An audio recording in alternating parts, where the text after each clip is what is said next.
యేసు ప్రభు యొక్క ఆజ్ఞను పాటిస్తూ వెళ్ళండి, ఆజ్ఞలను పాటిస్తూ వెళ్ళిపోండి. ఆయన ఏం చెప్పాడో తెలియాలంటే ముందు బైబిల్ చదవండి, బైబిల్లో ఏం చెప్పాడో అలా చేసుకుంటూ వెళ్ళిపోండి. శ్రమలు పడ్డానికి సిద్ధపడండి, నిందలు పడ్డానికి సిద్ధపడండి, సన్మానాలకు ఎప్పుడు సిద్ధపడకండి, సింహాసనాలకు ఎప్పుడు సిద్ధపడకండి. ఎక్కడైనా నన్ను పిలిస్తే ఆఖరి కుర్చీలో కూర్చుంటా. ఎవరికైనా దండే సన్మానం చేస్తే అస్సలు నేను ఎక్స్పెక్ట్ చేయను. సాల్వ్ అయ్యి సన్మానం చేయాలనుకుంటే అసలు నాకు సన్మానం చేయాలని ఆలోచన కూడా మనసులో రాలేము.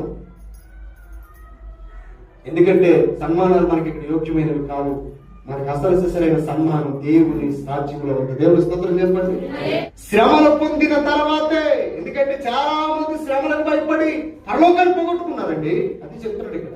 అందుకని ఫస్ట్ నువ్వు యేసు ప్రభు నమ్ముకున్న తర్వాత, సమస్తాన్ని వదిలిన తర్వాత నీ మీదకి దాడి చేసే మొట్టమొదటి ఆయుధం శ్రమలే నీ మీదకి దాడి చేస్తాయి.